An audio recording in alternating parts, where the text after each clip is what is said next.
A peaceful garden setting on a summer day. This is a place that has very special meaning to me. A place I am grateful for. A place where I and my entire family found support at one of the hardest times imaginable. Just a few feet away from where I'm standing, my father took his last breath. This is Ames House, one of the facilities the Hospice of the Western Reserve operates in and around Cleveland, Ohio. I'd like you to suspend your preconceptions for the moment as we listen to the stories of people who work for and patients and families who have been helped by this hospice organization and learn what end-of-care life can and should be.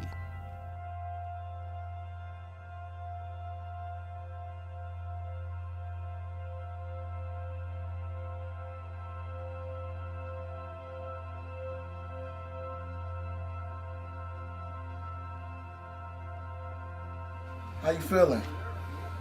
Feeling okay? Okay. Here you go. This is a familiar routine for Dwayne Lamar and his family.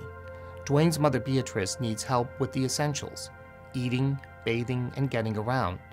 The Lamar family has been taking care of her for years, but a few months before we met them, things changed in many ways.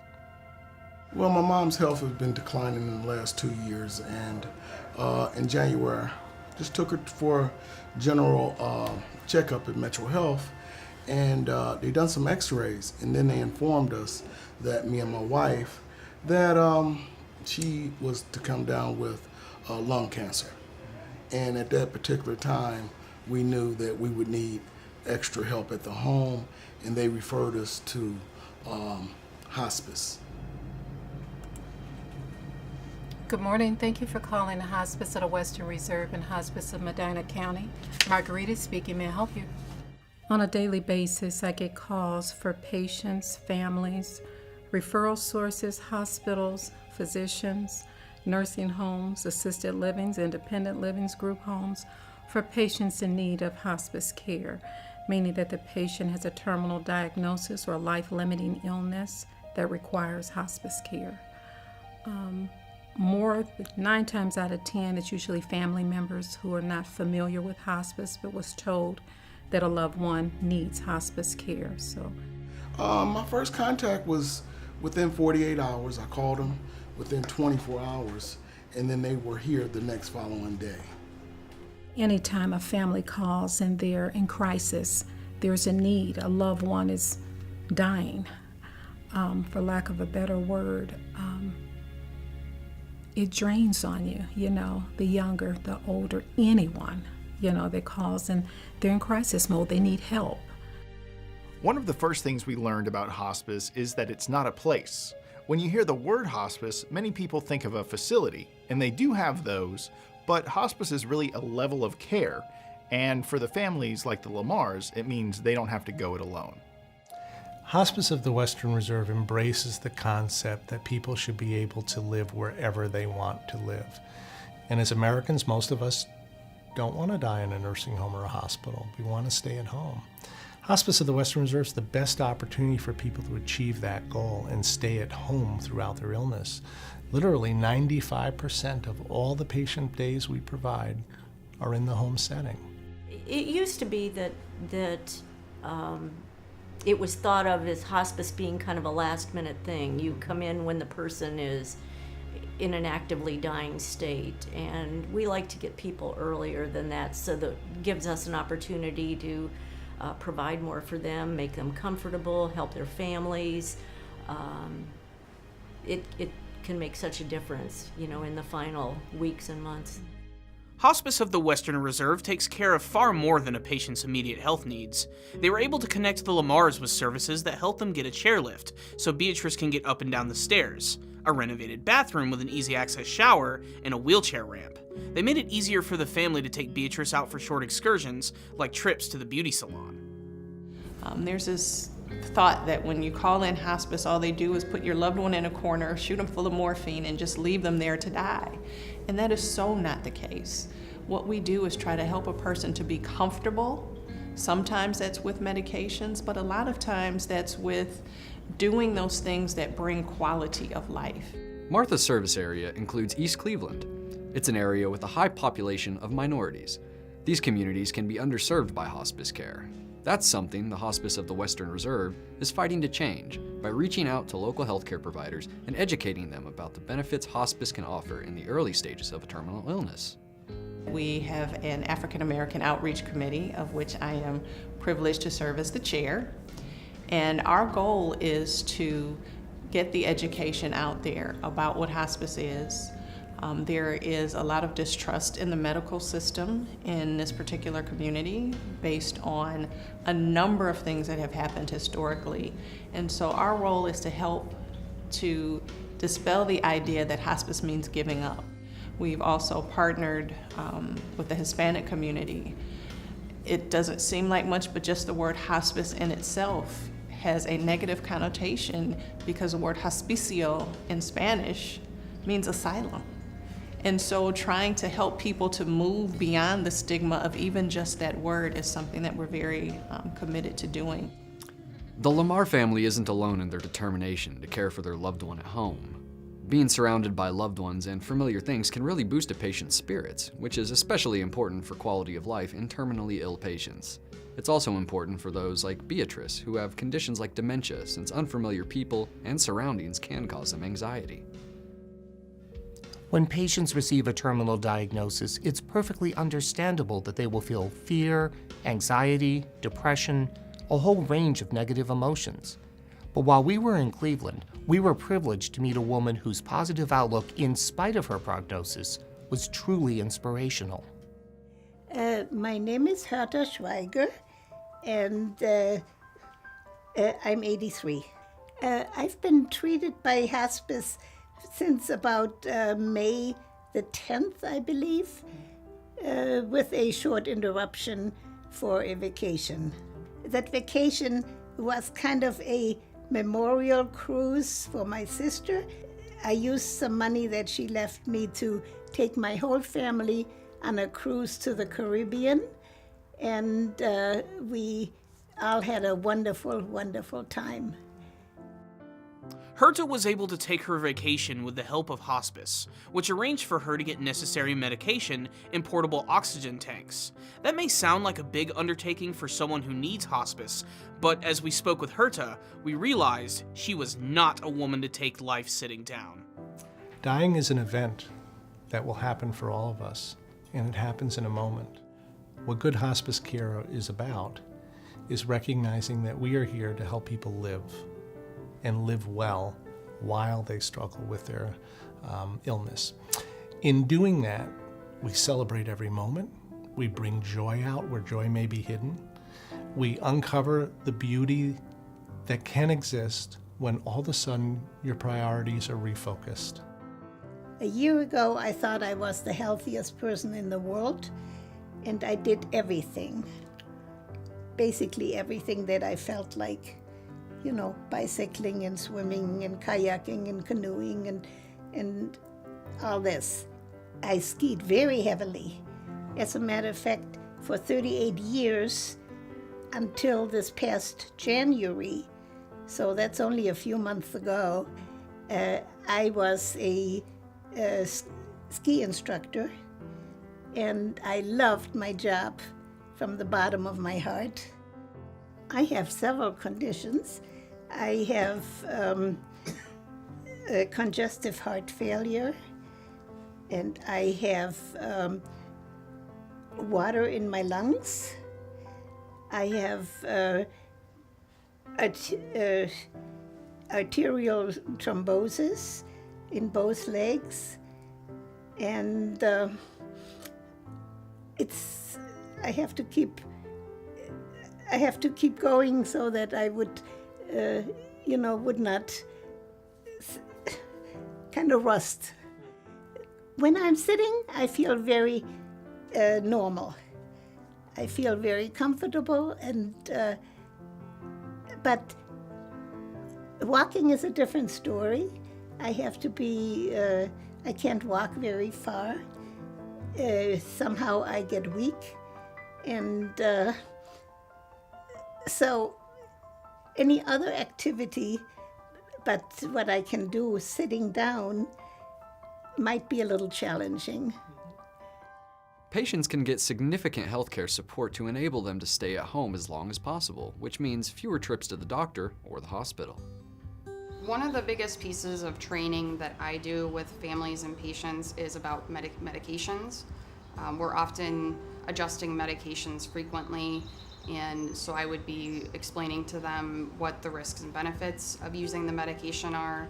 In the case of as-needed medications, we would be reviewing when it's appropriate to give the medication, in addition to other interventions that may be helpful. We do a lot of training with oxygen, not only in the use of the equipment, but in the safety of the equipment in the home setting. That's something we review with any patient that receives oxygen in the home. I believe that home care helps promote quality of life because we're adjusting to their schedule. Some of our patients are still very active and are able to get out and visit friends and engage in activities that they find meaningful. So I can adjust with them. I know maybe certain days they go to a certain place and I won't visit that day. So it allows them more freedom to continue living their life. About twice a week, they come and they drain my lungs. I have 2 ports in my lungs that need to be drained, and they drain those and put dressings on, and also supply me with the medications I need. And they take the vital signs, the blood pressure, and oxygen measurement. So they take real good care of me. Without the drains that Herta has in place, she would likely be having severe difficulties with shortness of breath. And there are ways that her issue can be addressed in the hospital, but it would require frequent hospitalizations for her to maintain her comfort. Since she's had the drains placed, which is something that hospice helped to set up for her, we are able to manage that at home with me visiting twice a week. So it's much more convenient and helps promote her quality of life that we're able to do that in the setting that she wants it done. We allow the patient to drive the care, to tell us what's most important, to help guide us and use the abundance of resources we have to bring to bear in a way that really leverages care and support to deliver exactly what the patient wants. If it means staying at home, if it means being able to walk their granddaughter down the aisle for the wedding, if it means getting out to see the leaves change one more time at the local park, whatever it may be, we will use these resources to control all the symptoms, not just the physical symptoms, but emotional, spiritual, social, and even financial support to help someone achieve the goals they have and live the way they would like when each one of these moments, each one of these days is so priceless. Something that a lot of people also don't know is that hospice isn't just for the patients. Hospice of the Western Reserve takes a truly holistic approach. Not only do they care for the physical, mental, and spiritual needs of the patients, but for their loved ones as well. We do look at the families as being, part of under our care as well. And so the patient, of course, is receiving a lot of direct care, but we pay attention to the needs of the family. It's not easy being a caregiver. It can be joyful, it can be meaningful, but it doesn't mean it's easy. We're suffering with lack of sleep sometimes. We're dealing with our own emotions. We're preparing to lose someone we love. Those are all heavy. When they came in, they asked us when was the last time we had respite. And Mom's been here for 9 years, and we hadn't had a vacation in 9 years.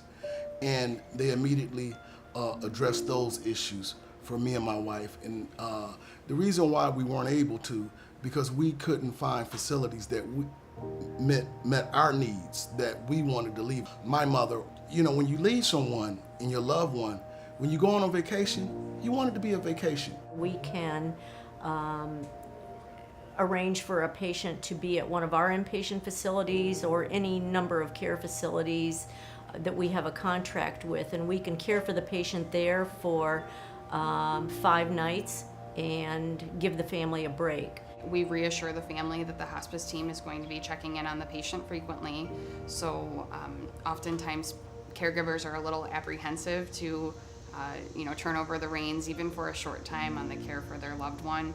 And we do our best to reassure them that the needs will be met, and we watch the patient closely while they're out of the home. I want people to know that there is dignity in having your loved one at home. And if you have any type of fears, hospice will address all fears. Patients under home care are on a spectrum. It's not just a choice of being at home or being in a hospice facility. Anyone with a serious medical condition can have a sudden change of symptoms that requires immediate attention, but not necessarily admission to a medical facility. That's where the Hospice of the Western Reserve's triage unit comes in. What our unit does is take care of patients when the primary teams aren't on, particularly at night. We have a triage office. The triage office takes the calls that come in from patients and from families and from facilities, and they respond trying to give an opportunity to guide through whatever's needed, and then they dispatch the on-call nurses to go out and make visits. If the patient's acutely symptomatic, they might need someone to be there for 4 hours or 8 hours. So we have teams our teams do that as well. Sometimes when symptoms get more acute, they may have to be taken to a hospice facility, but it's important to note that this doesn't always mean that they stay there. We utilize Ames House quite a bit for our patients who have symptoms that are not well palliated at home. So if I go to see someone and we've tried some things and it's just not working, or a symptom, like for example pain, has gotten so out of control that we need to address it right away, we utilize the inpatient facilities for our home care patients. Once the patient is doing better and feeling better, oftentimes they're just discharged back to my care at home. Managing a patient's symptoms is at the core of hospice care, but it doesn't only involve medication. Mental and emotional support is needed as well, and the Hospice of the Western Reserve offers several therapy programs to ensure the patient's overall well-being. These programs benefit the families as well. We use art media, the creative process, and the resulting product to help people explore their feelings, going through personally the prognosis of a limited amount of time to live. It, of course, naturally brings up a lot of different feelings, and words can't always describe what someone is going through, so art can help. You actually work with the families, like the whole family will come in and do an art project alongside the patient. It's not just a room full of patients. It's nice because it's inclusive. So I've also had many people that their kitchen table was like the open studio space. So whether family came in, the grandkids came over, friends would stop by, they could all participate. So sometimes I'll have multiple visits, and then sometimes I only have one visit. So that's where I usually offer to do the embossed handprints with families. It's something that has permanence and meaning, and so I've actually filmed families. I had a young mother that her fear was that her young children, 1 and 3 years old, wouldn't remember her. So we actually filmed them all doing art together. In music too, they do recordings of people that either have made a song or are singing the song that they wrote or singing with the music therapist, and so the family would get a CD of that. Wow. And that is probably very powerful for someone when you're young and you can't remember your parents very much, or just to go back and, even if you're older, just to remember your parents. I remember when my grandfather passed away, I called his voicemail like every day for like a month just to hear his voice again. And I realized I don't know if we have too much of that recorded.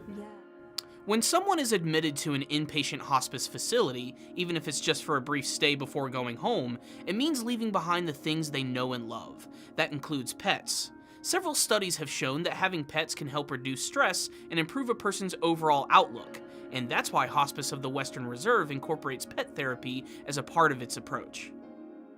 This is Flynn, and he was rescued from a garage sale, and they called and asked if I would be interested in a flat-coated retriever, which I had no idea what they were, and fell in love with him, and he's been with me for 2 years. I've always been a dog lover, so I never realized the impact he would have on the people here. And the first day we came, I got in the car and I looked at him and I said, I was just astounded, almost to tears, where it was the effect he had on people. For the 5, 10, 15 minutes that Flynn and I are in there, they're laughing and they're joking and they're soaking up his love, and he just sits there and goes from person to person and enjoys every moment of it. There's a common perception that inpatient hospice facilities are cold, sterile medical environments. But Hospice of the Western Reserve has worked hard to make all of its facilities as warm and as comfortable as possible for patients and their loved ones. The rooms are large, and some have outside access to patios that look out onto gardens, and at one location, right out onto Lake Erie itself. This is a great benefit for families who may just need a little break, and for patients who are well enough to go outside. I myself have worked with some of our patients and pushed beds outside onto the patio at 3 o'clock in the morning on a summer night. And it is beautiful, and it allows for discussions that may not happen. So the grounds become very important to us. Memory gardens, the opportunity for patients that were gardeners to do that, to just get out and walk, to feel normal while nothing in their life is normal. When I walked into Ames House where my father was treated, I was stunned at what I saw. There's a huge lobby with comfortable seating, a smaller library area, and even a full-service kitchen where families are welcome to prepare meals. That's a terrific bonus because home cooking can really make everyone feel better. We don't want this to be sterile or cold or feel like an institution. We want this to feel like your home. In the design of our hospice inpatient units, we embed that concept into our culture, into our building, and the result is that we have buildings that are incredibly welcoming and warm, and they feel safe, and we can celebrate the time we have in a way that the building allows us to do that. That means that we can have families stay overnight. We can have kids visit with space for kids to play and do all the things they want to do. We were impressed by all of the facilities and the wide range of services that they offered. Hospice of the Western Reserve accomplishes all of this while still operating as a nonprofit organization. We invest all our resources back into the community. A for-profit organization would have shareholders or private owners. It's incumbent upon them to take some of those resources and use those to pay the shareholders or the owners. That's the profit margin that's peeled off. The challenge is when you take some of those resources and remove them from what's available for care, that there's less money available to change the lives of the patients we're caring for. Every time the management of this team meets and every time my staff meet, the one thing we talk about is the patient focus. The focus here is only about the patient, the family, and what their needs are. It's not about the bottom line. It's not that we don't see the bottom line, but that's not the driving goal. That's not the driving purpose. And I think that some of the for-profits have unfortunately rolled in that direction. Not all of them. Many of them deliver great, wonderful care, but I see a difference in what we do. I think what made me decide to get into hospice care was some of the things that I witnessed in traditional medicine.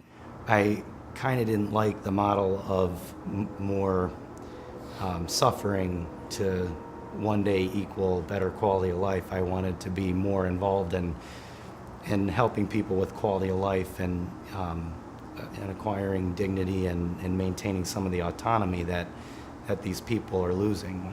So I think it just comes down to wanting to be on a more personal level with patients.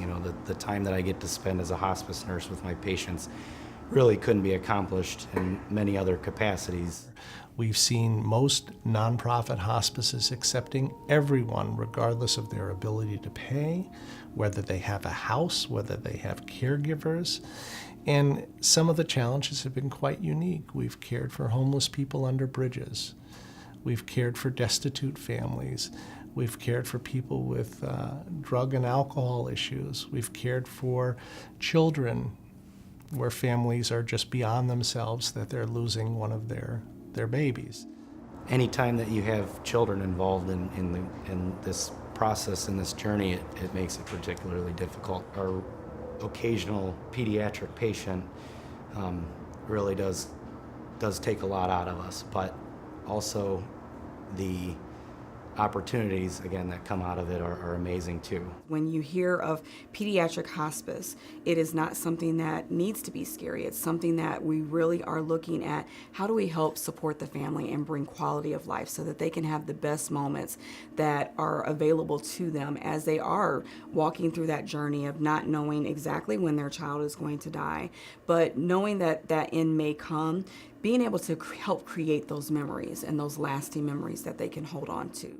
On the pediatric team, just because of the wide range of diagnosis that we could see, we service patients actually from when they could be in the mom's utero, so prenatal. We will get involved at that point to help parents plan out what they would like for their birth plan. In the perinatal population, no one thinks about, oh, let's talk about hospice or getting hospice involved, because when we're talking about a baby getting ready to be born, we're talking about the joys of knowing that a mom is pregnant, knowing that a family is waiting for that baby to arrive.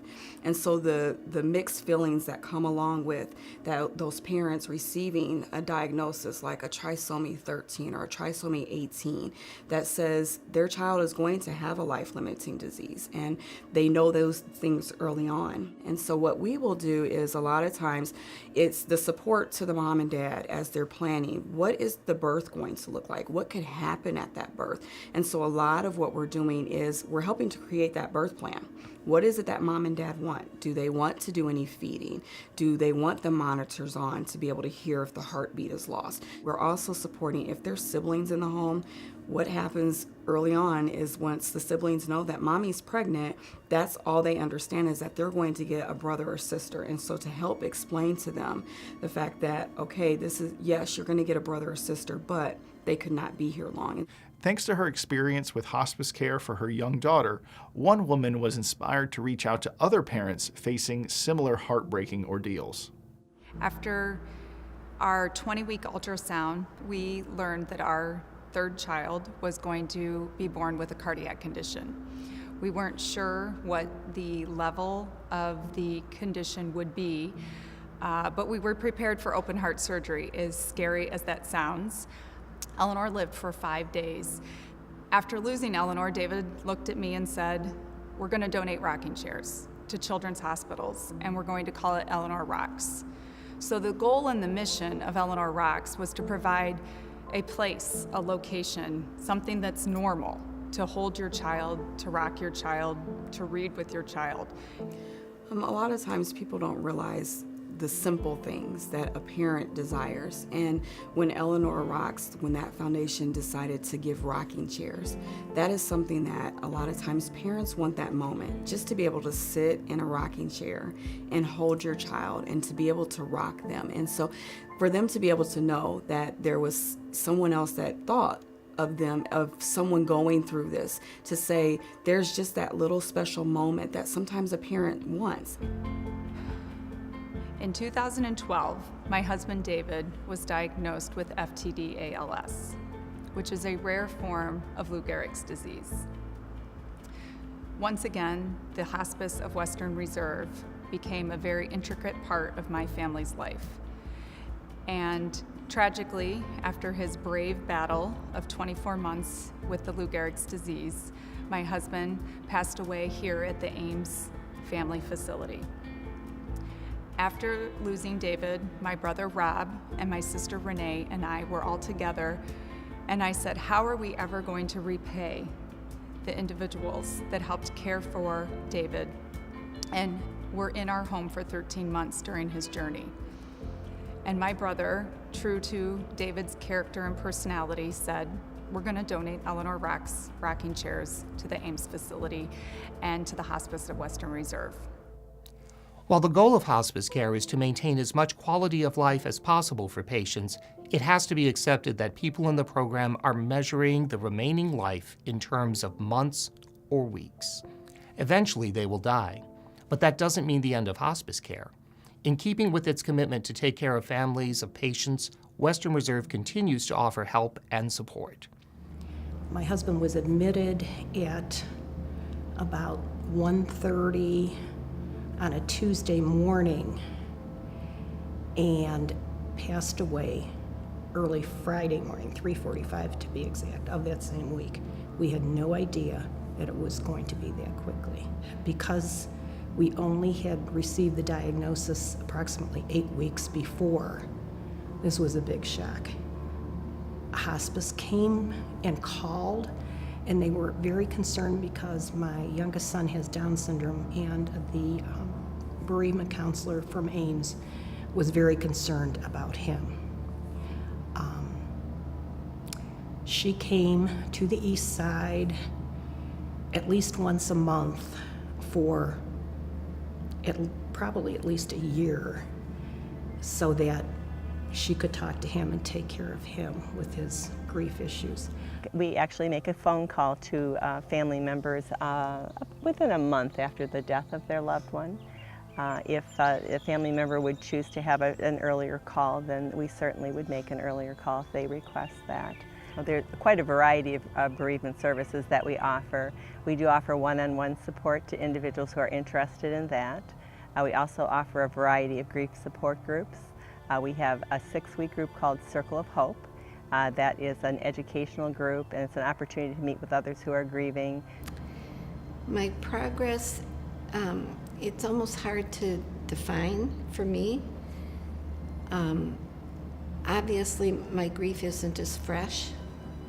I have a better perspective.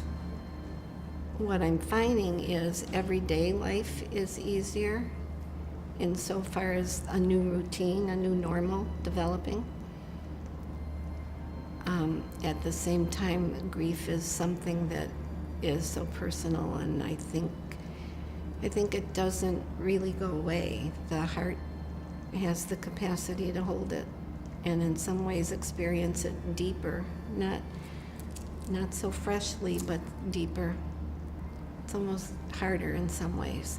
And so the ongoing grief group is sort of like a compass. It gives direction, it helps explain the grief process.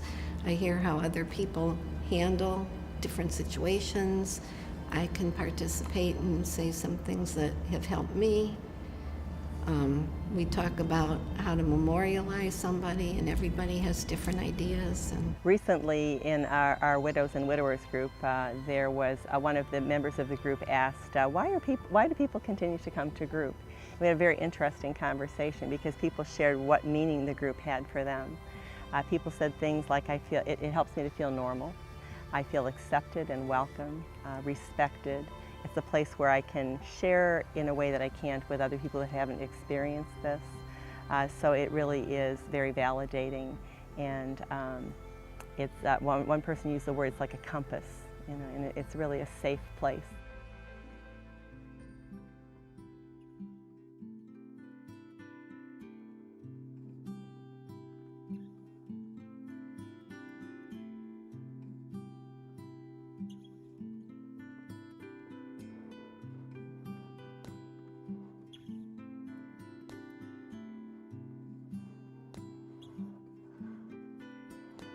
We were privileged to meet several people in the hospice's bereavement programs, including Paul Dixie, who transformed his grief into a stunning memorial to his late wife.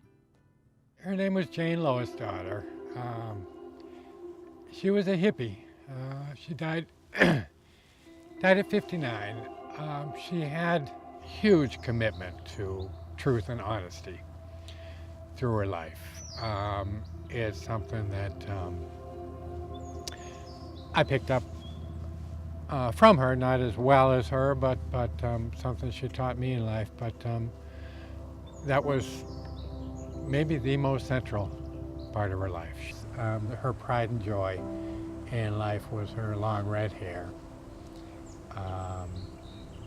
Among the reasons why, not the biggest reason, but among the reasons why she didn't want to pursue heavy treatment for cancer later in life was she didn't want to lose her hair. Jane got in touch with hospice, and for the rest of her 12 months of life, had a hospice nurse come out every week. She had two huge fears. One was being in pain.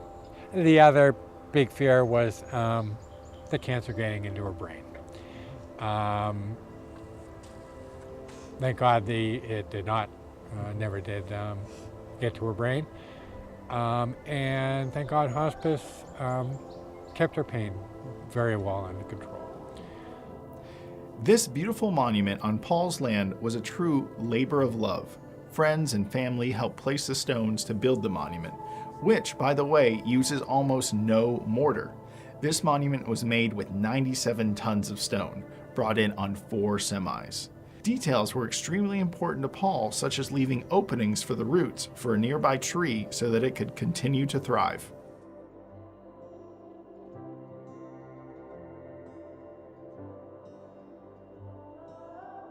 Others choose to memorialize their loved ones in different ways. We also met an extraordinary man, David Beans, who wrote an entire album as a tribute to his father. You've heard some of his music already throughout this episode. My story about my dad is that in 2013, he was diagnosed with stage 4 cancer.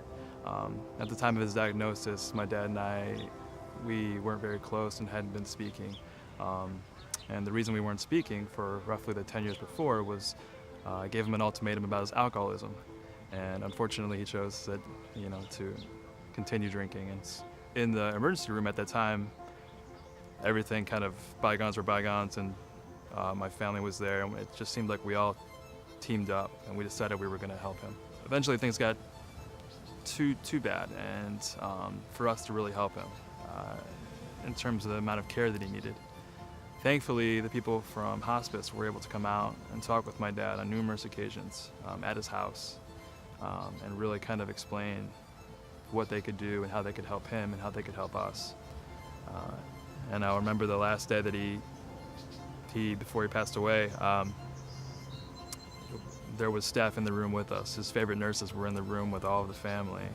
And I'll never forget 2 or 3 nurses crying and saying goodbye to my dad, with us. After about 2 years after my dad passed away, I remember finding a picture of my dad and myself from when I was probably a year old or 2 years old, and it was just me and him walking on the beach. And I said, "That's it. That's the cover art. That's the cover art for the record."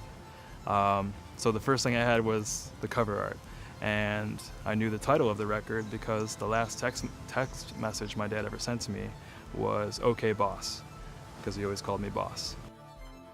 From there, I just started kind of writing and composing these songs, and my goal was to really try to capture the emotions and the experience from diagnosis up until when my dad passed away. And I really wanted to be kind of a concept record where I went from beginning to end. Once it was finished with some communication with hospice, I decided to donate all proceeds back to hospice as a tribute to my dad and to give back as best I could. The record, to me, is a very good representation of kind of the unsaid emotions or experiences that anyone will go through at hospice. There's so many ups and downs. There's optimism, and there's pessimism, and there's excitement, and there's depression, and I really tried to capture all of that. That question of why is one that so many of us face. And our role is not to be able to answer that question for them, but to help facilitate that discussion of, we may not understand fully why this has happened, but to take advantage of this time that we have with the situation the way that it is right now. And oftentimes we try to encourage people that this is the time to have those conversations of saying the I love yous, the I'm sorries, the I forgive you, the thank yous. and to take advantage of whatever time is left in the midst of that situation, because there are just some questions that we don't hold the answers to. So much of our journey on the After Hours Club involves our own personal growth and experiences when it comes to the subject of death. This particular trip has special meaning for me because my father and mother were both in hospice care through Western Reserve. My mother never left the hospital, but my father was able to come to Ames House in Westlake, Ohio in his final days. During that time, my brother Brian was constantly by his side. Dad is he's my biggest hero. Just for the life he had as a child, and he was not going to let that happen to his children when he grew up. You know, he was just treated not the best, wasn't loved like a child should be, and as I mentioned, he just made sure that his sons were loved and taken care of. In 2006, we learned that he had lung cancer. It was treated very aggressively. The doctor told him that surgery was the first course of action. He had a lobe of his lung taken out. The survival rate for the type of cancer he had and the rate at which it had progressed was about 5 years under good circumstances. He well outlasted that 5-year survival rate. It wasn't until 2016 that things started to change.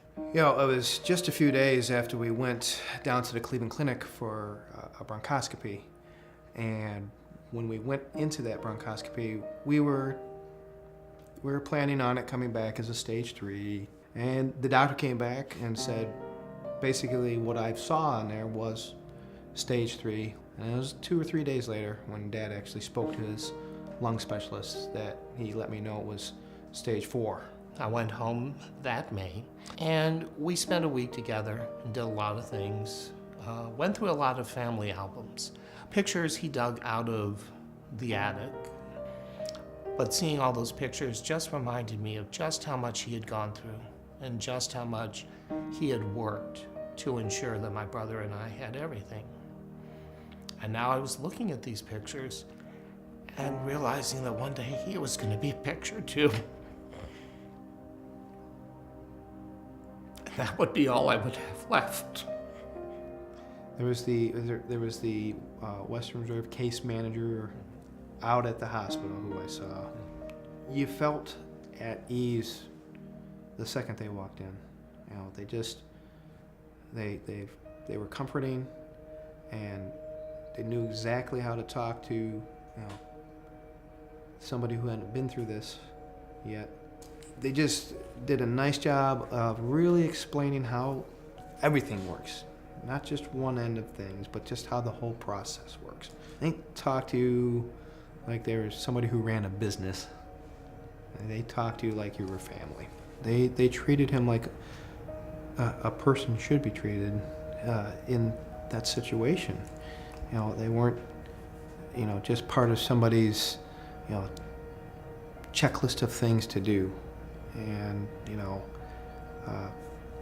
they made sure he was always comfortable. They made sure, you know, I was comfortable when I was here to see him. And whenever anybody would, you know, pop in while I was visiting, they were always just very welcoming, very kind. Just wanted to make sure that both of us, or if somebody else was with Mom was here or anybody, was all right, and that not just Dad, but we all had everything we needed. So as far as the treatment he got here at the hospice, I have to say that it was the best it could be. Everybody was compassionate. Everybody had only his comfort in mind, as well as our families. They kept calling after he died to see how we were doing. The bereavement groups, the bereavement branch was wonderful about that. And I can't say that he would ever have gotten, that our family would ever have gotten that kind of treatment anywhere else. By now, you've seen the level of commitment the staff at Hospice of the Western Reserve gives to its patients and families. And this is not just because they have an impeccable level of professionalism. Many have far more personal reasons for showing such dedication. My father passed away in hospice of the Western Reserve. And this was a team that understood my needs and our family's needs without me speaking. They knew how to support me and my dad and mom and brothers. And it provided us an opportunity to be with my dad in my own home, to care for him, which for me was very important, for me being able to say, I cared for my dad. And we were able to wrap around my dad and mom and provide us everything we needed to keep him at home, to celebrate his life, and to allow him to pass peacefully with his wife and all 4 of his sons holding him. So this is something that you've actually gone through personally yourself. I had my mom and my husband in hospice at the same time. And I had said once I healed and was able to give back that I would never, ever have been able to do it without hospice because we kept my husband at home. So I can't say enough about Hospice of the Western Reserve. My sister was diagnosed with multiple myeloma stage 3 about 15 months ago. We had quite the journey, the ups and downs. When she was given a couple months prognosis, we were able to bring her to David Simpson Hospice House for care. Treatment options were no longer effective. And I was able to step out of being an employee and just be her sister and able to love on her last days. And for that, priceless. I'm sorry. Hospice is about the patient, and it's about their autonomy and their dignity, sometimes even more so than symptom control. So I just think that it's important to remember who this is about and to respect that person's life and where they're at that moment, no matter what else, no matter what other parts to the story there are. That person deserves our unconditional regard, and they deserve the proper end-of-life care and all the opportunities to die a safe, comfortable, dignified death as best they can. Before I came to hospice, my perception was a lot like the average community. Death and dying, you were brought here to die. After I came to work here, I found out that it wasn't the death and dying, but actually the life that's preserved leading up to the quality of care. Everybody that is here is family. It's not just employees, but our patients, we see them as family. It's our facilities we see as family, and we try to treat them all with the same respect we'd want to be treated with. What I would hope people are able to realize is that hospice is not scary. It doesn't mean you're dying today. Hospice care is the best opportunity to be in control of your life and to live well.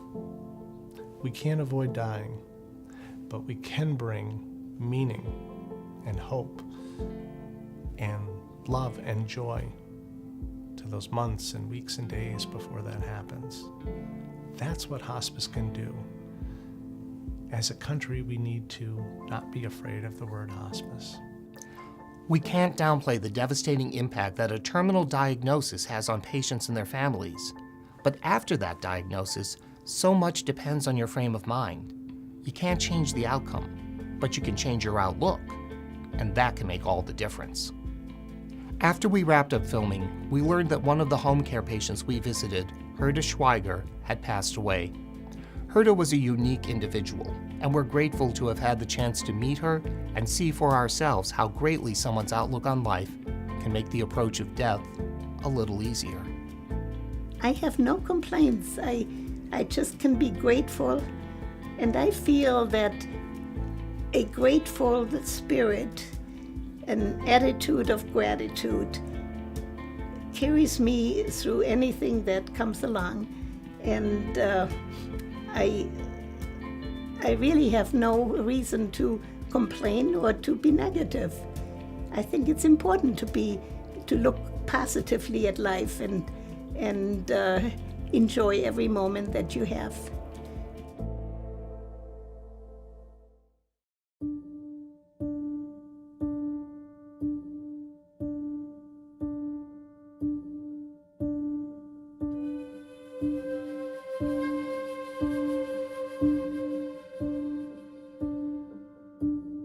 Every moment is precious.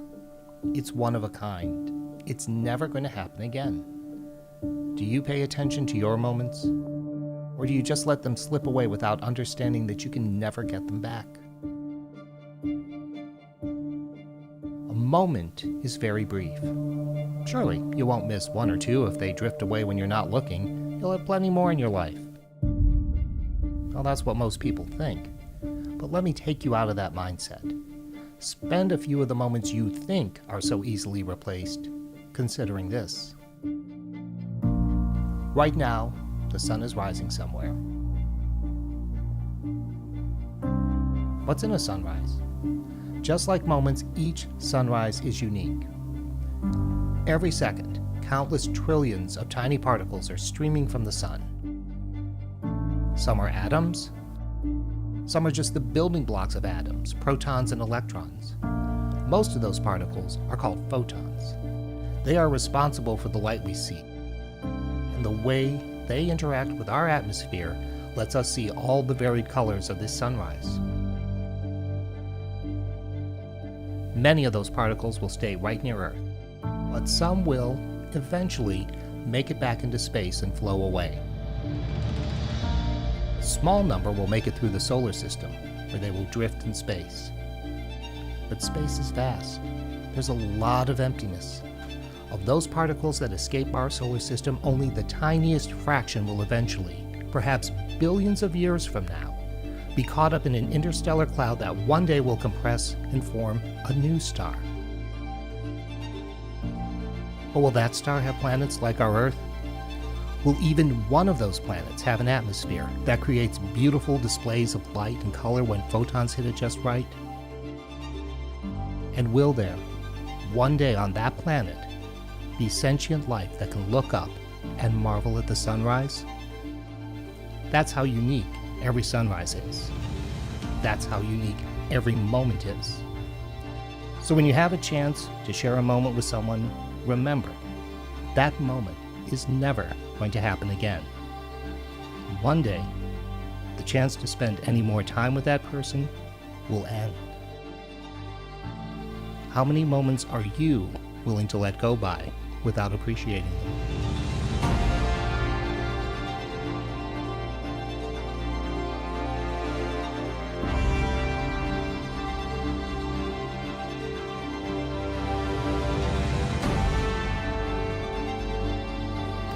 Thank you for sharing this moment with me.